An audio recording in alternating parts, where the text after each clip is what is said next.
Tengan ustedes muy buenas noches y bienvenidos a un nuevo programa de nuestro ciclo que nos reúne todos los martes a la mesa familiar a hablar como siempre de los temas de interés por la salud de nuestros niños, de nuestra gente, por la prevención, tratando de poner nuestro pequeño granito de arena para que todo sea más fácil, ¿no?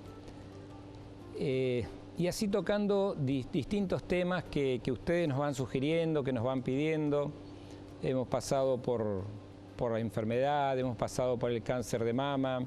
La semana pasada hablamos del Alzheimer, hemos hablado de distintos temas.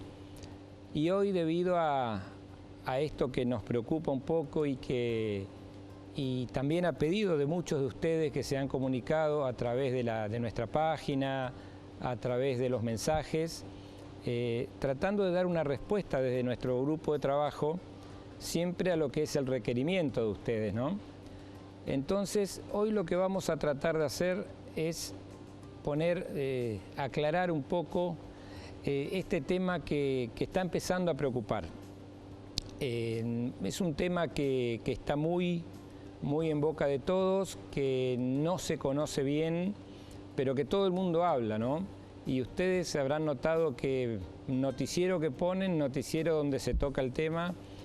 Y la idea del programa de hoy es no alarmar, no asustar, al contrario, tratar de explicar en qué consiste esta enfermedad, de manera que la conozcamos, que sepamos a qué estamos expuestos, y por lo tanto que sepamos también cómo manejarnos, sobre todo en el tema de prevención, que donde lamentablemente aquí no hay mucho por hacer. Entonces me parece o nos pareció que lo más importante era conocer la enfermedad y sacar un montón de cosas que no son ciertas y hablar sobre las que nos parecen más adecuadas.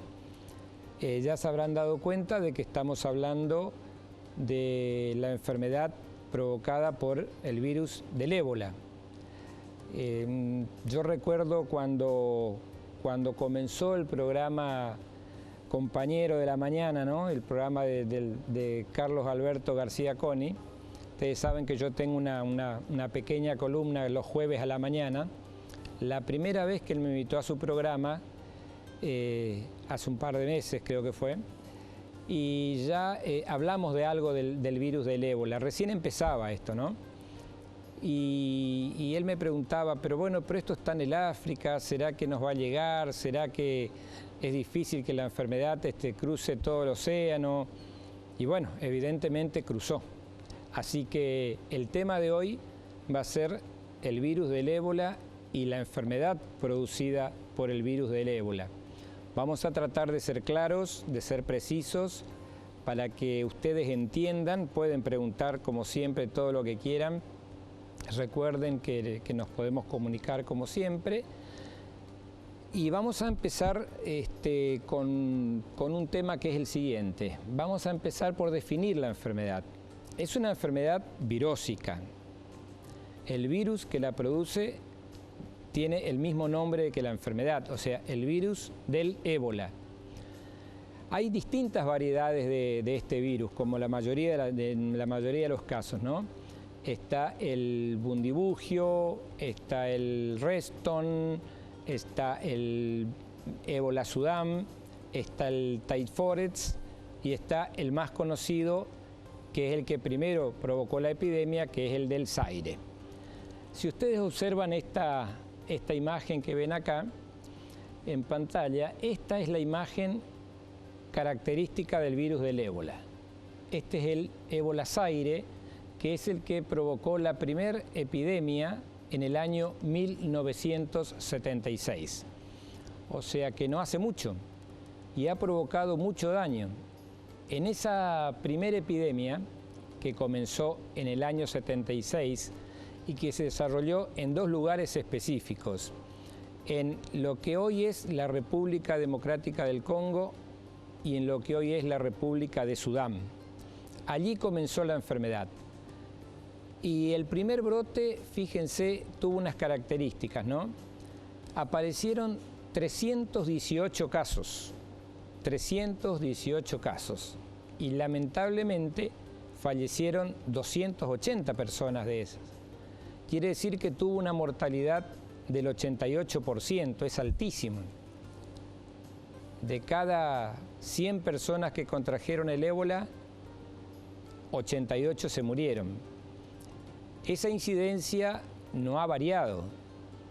O sea, la mortalidad que produce esta enfermedad es altísima, porque no se la conoce bien, porque no hay vacunas, porque no hay medicamentos. Entonces, una enfermedad que comenzó en el África, en la zona occidental del África, porque se daban ciertas características ecológicas, ambientales, de flora y fauna y de idiosincrasia de la gente.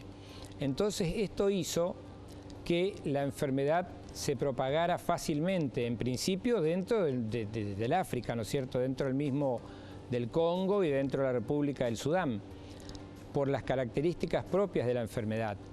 Y después se fue extendiendo. Nosotros dijimos, no, está localizada en el África, la contraen los africanos, pero hoy estamos hablando de que hay casos en Estados Unidos, de que hay casos en Alemania y que hay casos en España. ¿Y por qué? Porque hay una manera de transmitirse que es muy particular y que así como los adelantos que trae, ¿no es cierto?, la tecnología, también está el problema de las enfermedades. Si ustedes observan esta placa es muy interesante. Van a ver varios animales y allá al costado al hombre, ¿no?, a la persona. Estos son murciélagos que se alimentan exclusivamente con frutas o con frutos del bosque. Estos dibujitos, si uno los mira bien, bueno, tenemos un mono, tenemos un antílope de la familia de los cervátidos, de los ciervos, y tenemos este otro que es un puercoespín. ¿Qué característica, por qué están ahí puestos estos animales? Porque estos son los reservorios de la enfermedad, del virus. Quiere decir que el virus originalmente se reserva, se guarda en estos animales. Entonces, ¿cómo es el círculo?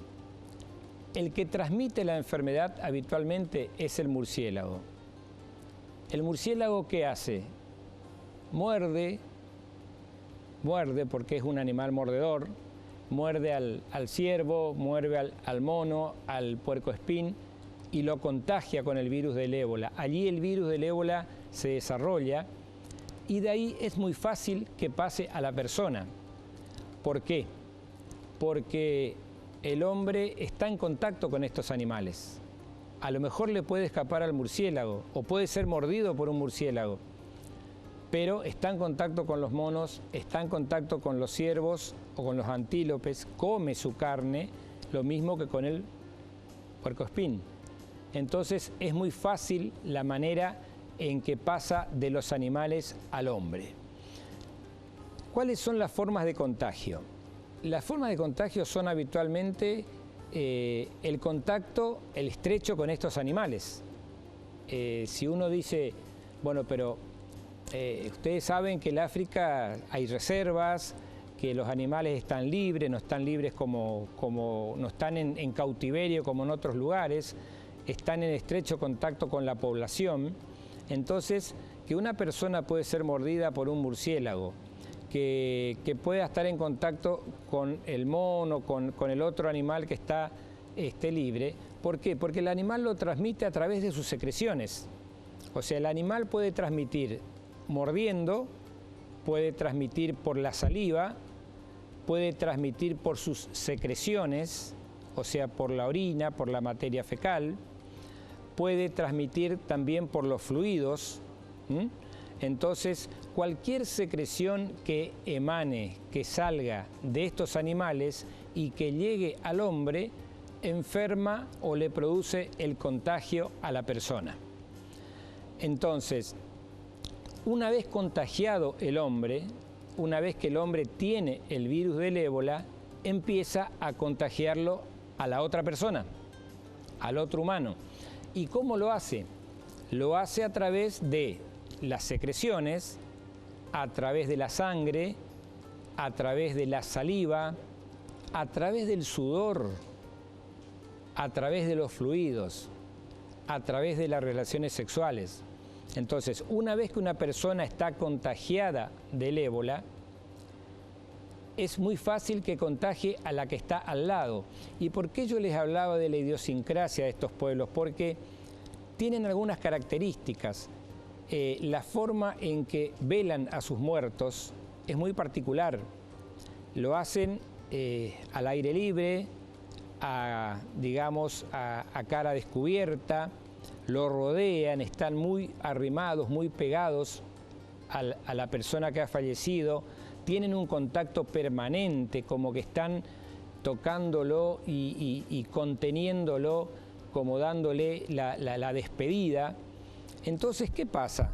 Eso hace que haya un contacto fluido entre la persona que falleció por ébola y la persona que se va a contagiar.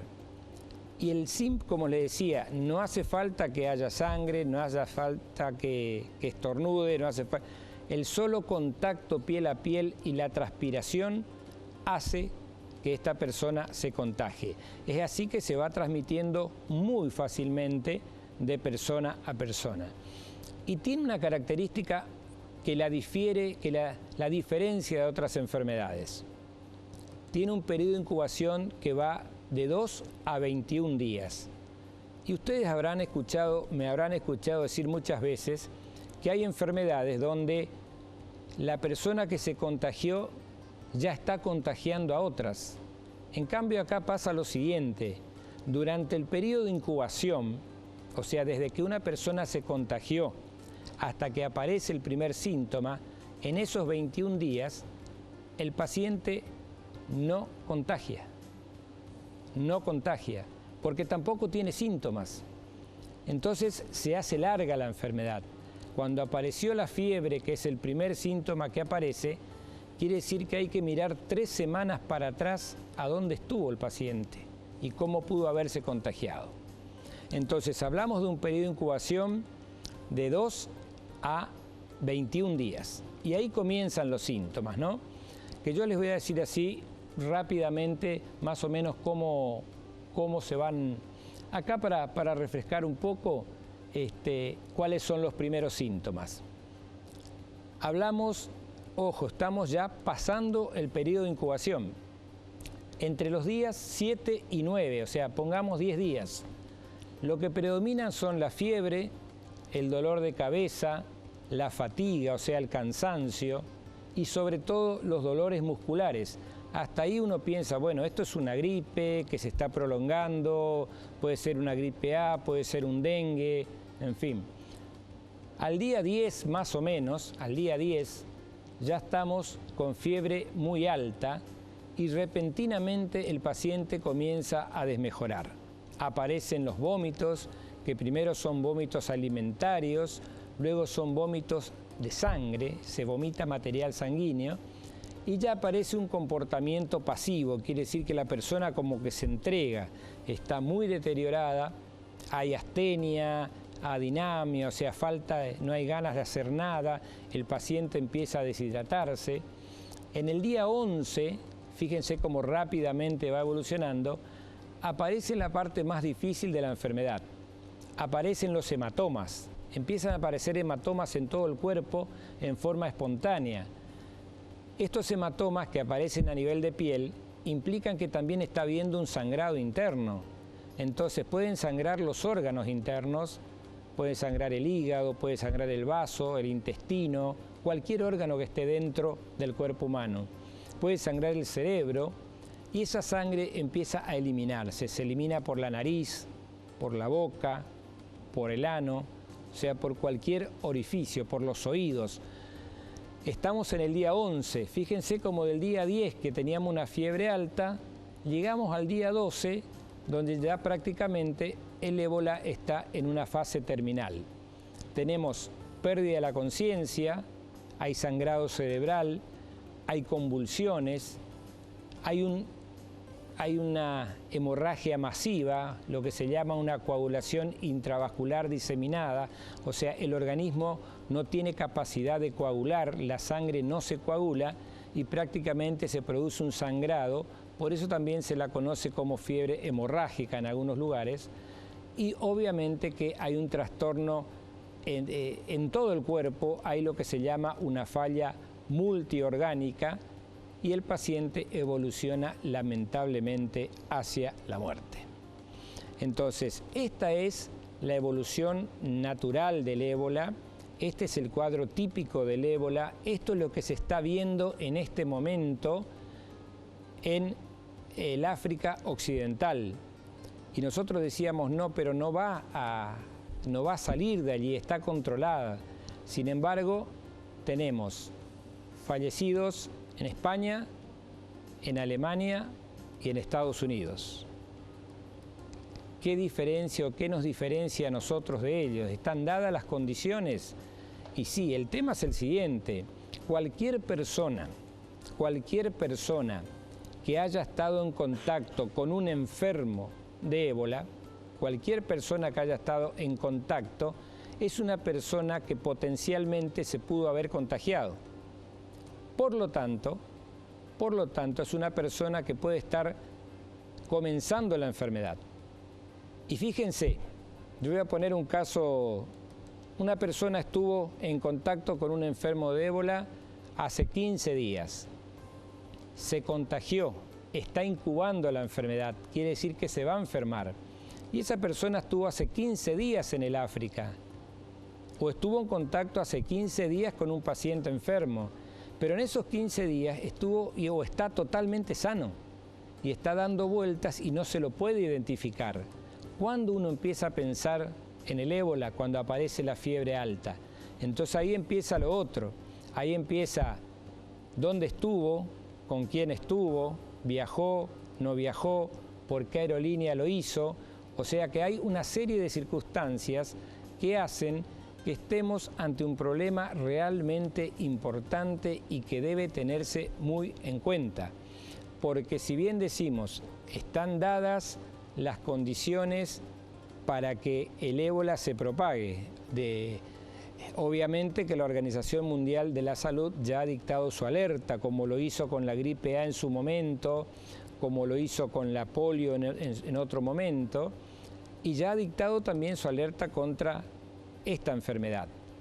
Y ustedes dicen, pero no, es una cosa, es muy raro, pero le ha pasado. ¿Y sabes quiénes son los que más se han enfermado y que lamentablemente fallecieron?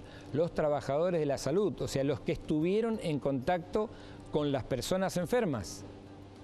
Entonces, cuando fueron atendidos, cuando fueron a tomarle la temperatura, cuando fueron a ver si tenía fiebre, cuando fueron a preguntarle si el paciente estuvo en contacto con algún enfermo de ébola, y prácticamente ya se está contagiando. Entonces, es muy difícil cortar esta cadena. Decíamos, no va a llegar a Estados Unidos, llegó. No puede llegar a Alemania, un país desarrollado y con toda la tecnología que tiene, llegó. No puede llegar a España, sí, llegó y mató. Entonces, hay que conocer la enfermedad, hay que saber bien cuáles son las formas de contagio, el cuadro clínico, para poder tomar después los recaudos y las previsiones de las cuales vamos a seguir hablando durante todo el programa. No se vayan, recuerden que estamos hablando del ébola, no es casualidad que estemos hablando de él. Recuerden que pueden comunicarse vía mensaje de texto, vía WhatsApp, como siempre. El número es el 3764-759845, Manolo Espacio, o también a través de nuestra página en Facebook, como lo hacemos habitualmente.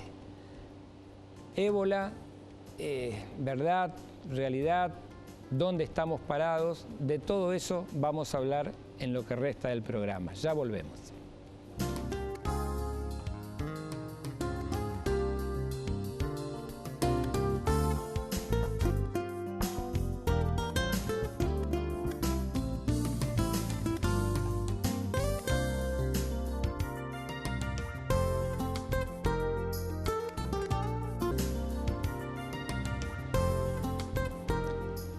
Bueno, estamos de vuelta y estamos hablando de la enfermedad producida por el virus del ébola, que como ustedes saben está muy en boga y bueno, es bueno informar sobre todo, no ocultar nada, simplemente aclarar las cosas y comentarles un poco para que conozcamos la enfermedad, ¿no? Y después al final del programa vamos a hacer un pequeño repaso de qué podemos hacer para evitar contraer esta enfermedad. Quería contestar un par de preguntas antes de seguir con el programa. Me decía una señora, ¿por qué si el virus siempre existió, por qué el año pasado no hubo problemas?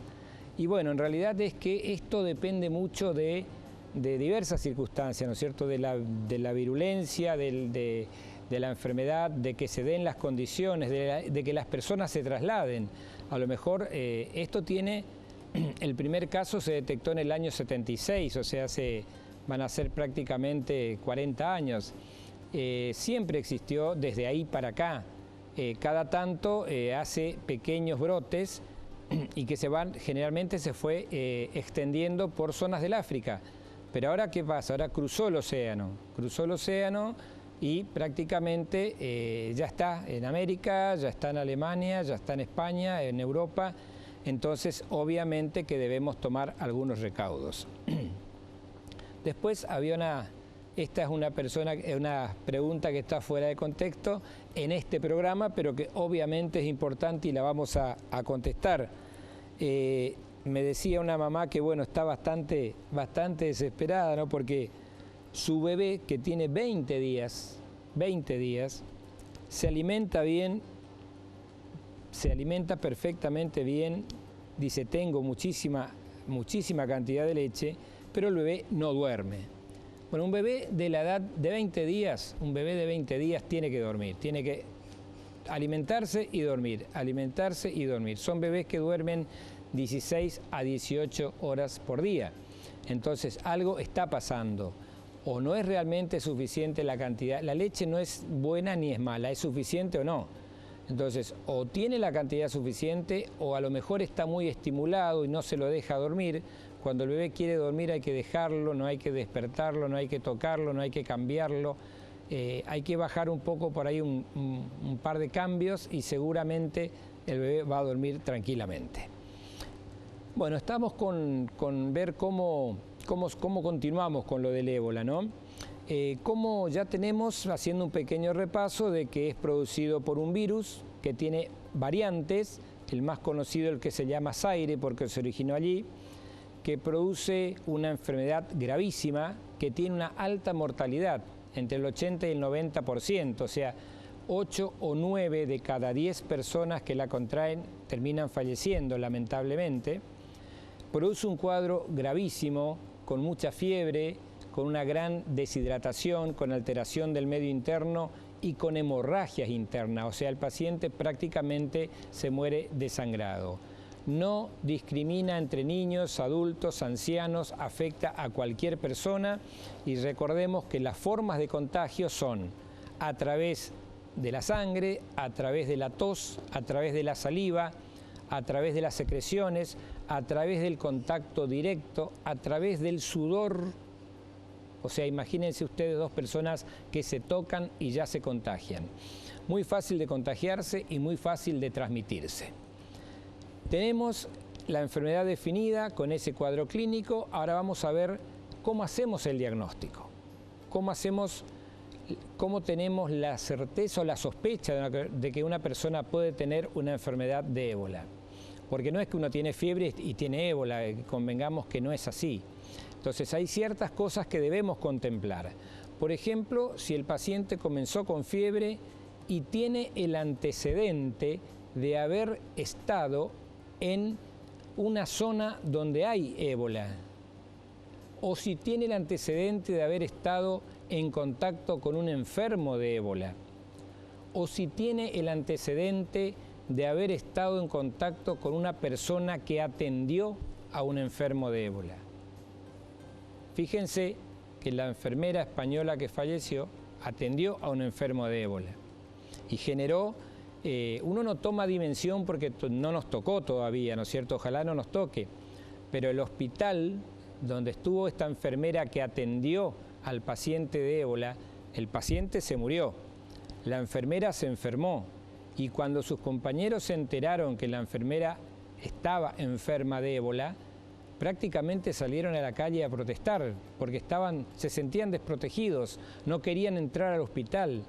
Ustedes van a ver algunas imágenes ahora que la estarán viendo en todos los noticieros, que las personas, los médicos, los enfermeros, los que trasladan a los pacientes con ébola, parecen astronautas, ¿no es cierto? Lo hacen con todas unas escafandras y con unos buzos especiales, con unos trajes que aparte están a la venta en internet, créase o no. Hoy por hoy uno entra a internet y esos trajes están a la venta.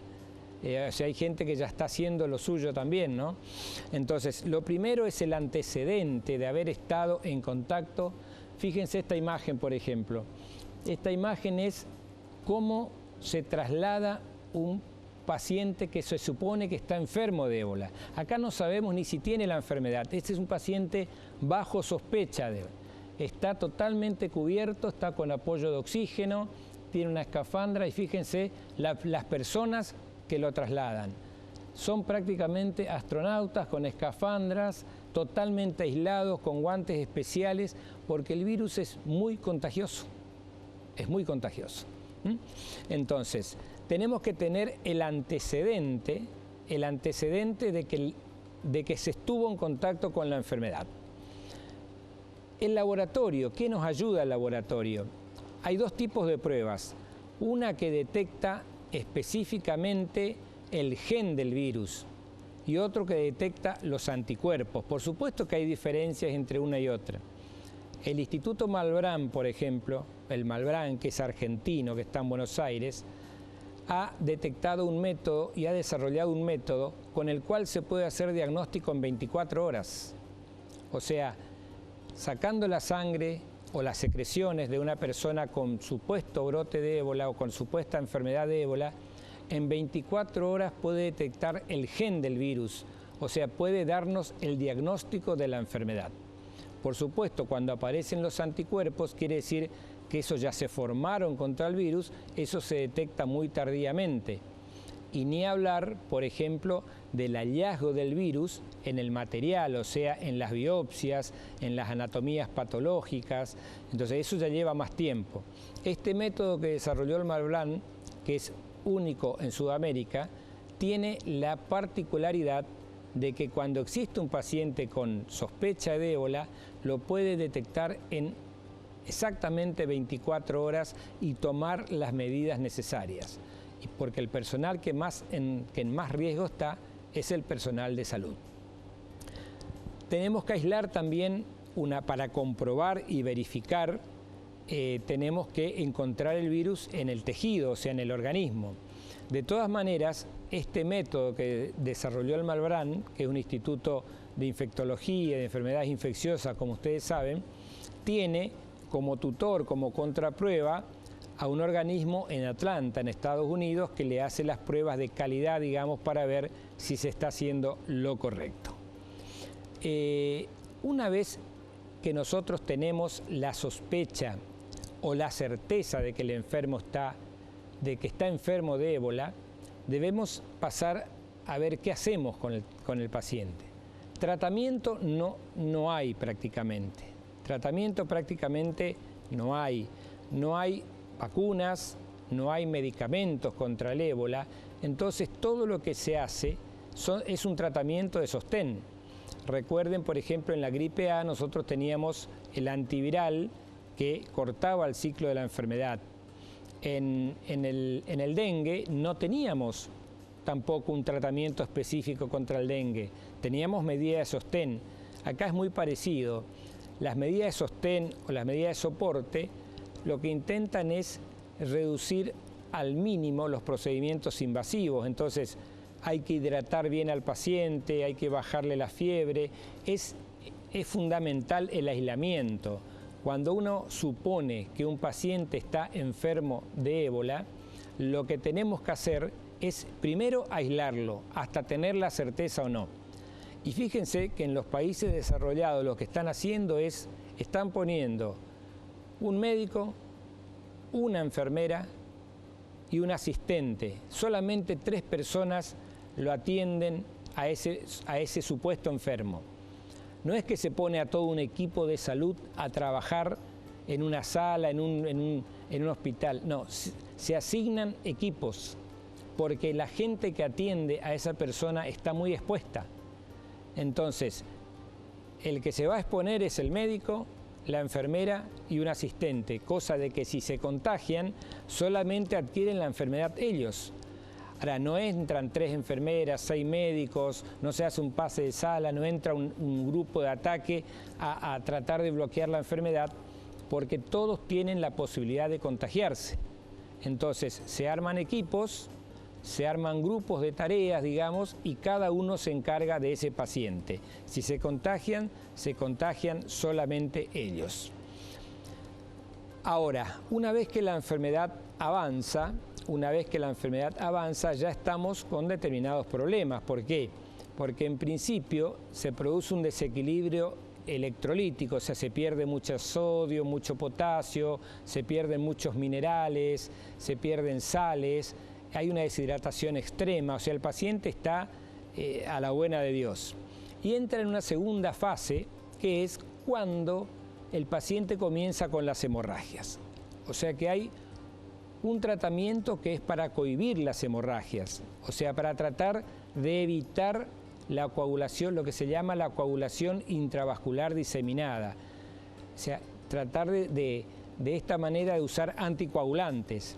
Ahora, una vez que el paciente empezó a sangrar, ya pasamos al otro extremo. Empezamos a usar procoagulantes para que estos traten de cohibir las hemorragias. De todas maneras, les soy sincero, hasta ahora no hay ningún tratamiento de estos que haya demostrado ser efectivo contra el ébola. No hay antibióticos, no hay otros medicamentos, no hay vacunas, entonces estamos simplemente con elementos de soporte y los antibióticos y las drogas que todos conocemos van a ser usadas solamente para las complicaciones. Tenemos la enfermedad, tenemos el cuadro clínico, tenemos el diagnóstico, tenemos el tratamiento, nos falta la última parte, que es lo que podemos hacer en prevención, que no es mucho, pero algunas recomendaciones seguramente vamos a lograr y vamos a obtener. No se vayan, estamos hablando del ébola, nos falta la última parte que quizás sea la más importante, que son las recomendaciones de qué debemos hacer con un paciente que supuestamente tiene ébola y qué debemos hacer para que esto no nos toque y no nos llegue. Ya volvemos.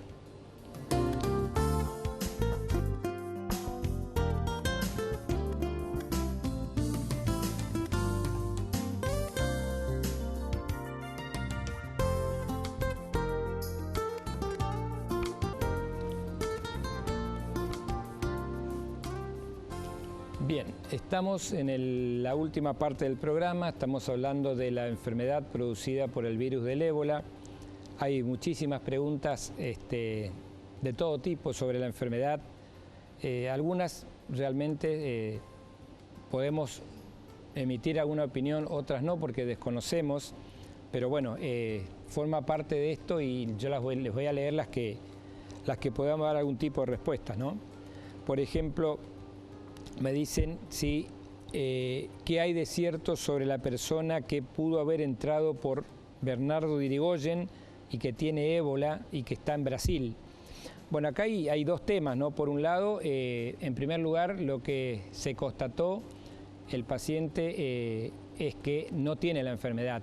El paciente estuvo aislado, se le hicieron todos los estudios, ya se le hizo la contraprueba, que es a las 48 horas.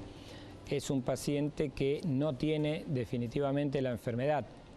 En cuanto a cómo entró, bueno, estuvo muy cerca de la frontera, estuvo prácticamente en Dionisio Cerqueira, que es frente a Bernardo de Irigoyen. Migraciones asegura que el paciente nunca pasó, que no pasó por la frontera, ¿no es cierto?, sino que directamente fue al Brasil, de ahí vino hasta Dionisio Cerqueira, y bueno, pero eso es algo que realmente nosotros no podemos no saber, que debemos confiar en en lo que dicen las autoridades, ¿no? Y también hay una pregunta que es muy interesante, que me dice la voy a tratar de armar porque si no es muy larga, pero me dice, puede ser que como muchas enfermedades, el virus haya sido hecho artificialmente como para producir la enfermedad, para provocar, y que como a 30 y pico años del mismo no se tiene cura, y como que, bueno, esto uno sabe, uno que entiende de esto interpreta cómo es el tema, ¿no? Como hay, a veces se cree o se piensa de que hay enfermedades que uno no puede avanzar en la cura o en conseguir el medicamento porque hay intereses económicos de por medio. Bueno, realmente son opiniones, yo las respeto, no le puedo dar una respuesta porque sería pensar, ¿no es cierto?, ir un poco contra lo que aprendí, que me enseñaron, que es la ética médica, pero respeto la opinión de la persona que escribió. Bueno, estamos hablando de lo que sería, ¿qué se puede hacer cuando tenemos un paciente con ébola? No es mucho, porque una vez que el paciente adquirió la enfermedad, probablemente y ojalá estemos en presencia de que se llegue a tiempo. Sabemos que prevención no hay porque no hay vacuna. Medicamentos específicos no hay. Entonces, estamos un poco indefensos. Entonces, lo que tenemos que hacer es lo siguiente. En primer lugar, detectar los posibles contactos. Si nosotros tenemos una persona que viene de la zona donde hay ébola, o que no necesariamente viene del África, que estuvo en contacto con personas que han estado en contacto a su vez con el enfermo. Entonces, esos son los casos problemas, hay que aislarlos, y esto que yo les traje acá es una de las cosas más importantes. Esto lo hablábamos hace un tiempo de cómo puede salir el ébola del África y llegar a América, a Europa o cualquier lugar del mundo. Y porque el virus viaja con las personas. Recuerde que una persona se contagió, tiene 20 días el virus en su organismo, si bien no está contagiando, ya está empezando la enfermedad. Cuando empiece la enfermedad a los 21 días, ya está instalado, vaya uno a saber en qué país, y ahí empieza a contagiar a los demás. Entonces, mientras o durante el viaje, estas son las recomendaciones que se están dando. Hay que alertar al personal de la aerolínea si uno observa a personas con supuestos síntomas o signos de ébola, o si uno mismo lo está padeciendo. O sea, si una persona dentro del avión tiene fiebre, tiene vómitos, está descompuesto, y lo primero que se debe hacer es alertar, porque puede ser un probable enfermo de ébola que esté comenzando la enfermedad en ese momento, de manera tal que el aeropuerto a donde vaya a descender ese avión ya esté preparado con todas las condiciones como para esperarlo. ¿Cuáles son los síntomas que puede presentar durante el viaje? Fiebre, debilidad y dolor muscular, dolor de cabeza, dolor de garganta, hemorragias. Y si el mismo pasajero es el que presenta los síntomas, es el que va a tener que alertar. Esto es durante el viaje. Ahora, en el aeropuerto y al llegar a destino, se debe evitar el contacto con esta persona. Quiere decir que lo va a estar esperando todo un equipo preparado como para que esa persona sea aislada inmediatamente hasta que se determine o no. Fíjense, esta es la manera en que se transporta a un enfermo probable de ébola. Ahí, en una de estas ambulancias, va una persona que supuestamente tiene ébola. ¿Y por qué uno toma todas estas precauciones? Esa persona, aparte de ir adentro de esta ambulancia, va en un traje que es totalmente aséptico, o sea que no permite que salga ningún tipo de gérmenes. Esto es cuando baja de la ambulancia o cuando baja del avión. Fíjense, como yo le decía, aparecen astronautas, y no estamos exagerando. Estas son imágenes que uno diría, ya no tendríamos que verlas más, sin embargo están volviendo a aparecer. ¿Por qué? Porque el virus del ébola es demasiado agresivo, es muy maligno, tiene una mortalidad altísima. Entonces, estas son las precauciones.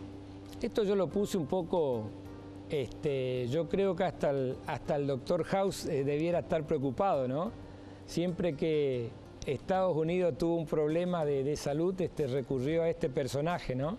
De ficción, pero que soluciona todos los problemas. Sin embargo, el ébola está en América. Está en América, nos guste o no. Y si está en América, y está, hoy le toca a Estados Unidos. Fíjense, le toca a Estados Unidos, una de las mayores potencias mundiales. Sí, pero ¿cómo puede ser que Estados Unidos, con todos los elementos, con el desarrollo que tiene, con la infraestructura, con el recurso humano, con el equipamiento que tenga, no pudo evitar que una persona infectada con ébola entre a su territorio y muera en Estados Unidos? ¿Cómo puede ser que Alemania, un país del primer mundo, no haya logrado sobrellevar esta situación? ¿Cómo puede ser que España, a pesar de su crisis, que tiene uno de los mejores sistemas de salud, no lo haya logrado tampoco? Entonces, nosotros debemos tomar conciencia de que la enfermedad está, de que lo mejor que nos puede pasar, yo puedo decir, no, pero yo al África no me voy y listo. Y no, probablemente no me vaya al África, y si en algún momento se me pasó ir, seguramente ya no me pasa. Pero ¿qué pasa? Cualquier persona, ya no es solamente el África hoy. Si la persona se contagió en el África, de ahí se fue a Europa, de Europa se vino a Canadá, y del Canadá se viene al Perú, y del Perú se viene al sur argentino, y el virus está dando vueltas por todos lados. El problema es identificarlo a tiempo. Entonces, al no haber vacunas, al no haber tratamiento, lo único que nos queda es la detección precoz y el aislamiento precoz. Porque si partimos de la base de que se contagian por solo contacto, por la transpiración, por dormir al lado de una persona, por estar en la misma habitación, por compartir los vasos, los cubiertos, imagínense lo expuesto que se está. Entonces, hay muy poco y hay mucho por hacer. Muy poco en cuanto al tratamiento, se están desarrollando, fíjense hasta dónde llega la gravedad de esto, que se están usando por primera vez el comité, ¿no es cierto?, que es el que libera algún medicamento para que pueda ser usado, ha liberado a medicamentos que están en plena fase de experimentación. O sea que en este momento se están probando medicamentos en los enfermos de ébola que todavía no han sido aprobados. Se están usando porque es la única arma con que se cuenta. Entonces, estos medicamentos, aún a pesar de no haber sido aprobados, están siendo permitidos, les han permitido que se usen. Y también se están usando un montón de... se está desarrollando o tratando de desarrollar una vacuna. Se calcula que entre 5 o 7 años lo que puede tardar en desarrollarse una vacuna contra el ébola. Fíjese que estamos hablando de que no hay medicamentos y no hay vacunas. Entonces, repasemos. Localizar al paciente, sospechar que puede tener ébola, no necesariamente que venga del África, que haya estado en contacto con alguna persona enferma, si tiene fiebre alta, dolor de cabeza y estuvo en contacto con alguien que tuvo la enfermedad o con alguien que estuvo en contacto que a su vez estuvo en contacto, o sea, una serie de cadenas, ya tenemos que ir pensando en que uno debe tomar las precauciones. Siempre decimos que están dadas las condiciones para que hagamos las cosas bien. Es el momento de que entre todos colaboremos, de que todos estemos atentos y de que de esa manera ojalá la enfermedad nunca llegue a nuestro país. Hoy por hoy estamos exentos, pero no estamos libres. Puede aparecer en cualquier momento. El objetivo de esta charla de hoy fue esa, la de alertar, la de recomendar, la de que conozcan la enfermedad, muy básico para que podamos entendernos entre todos. Espero que les haya sido de utilidad. No asustarse, pero no bajar la guardia. Bueno, esto es un poco lo que queríamos transmitirle. Quiero agradecerles como siempre por la atención, por estar del otro lado, por compartir a través de tantas preguntas que yo le voy respondiendo en la semana y decirle que Dios mediante, la semana que viene, el martes a la misma hora, nos vamos a ver con un tema de interés por la salud de nuestros niños. Recuerden que pueden ver este nuevo programa nuevamente el sábado a las 13 horas y nosotros, si Dios quiere, hasta la semana que viene. Que tengan una muy buena semana y muchas gracias.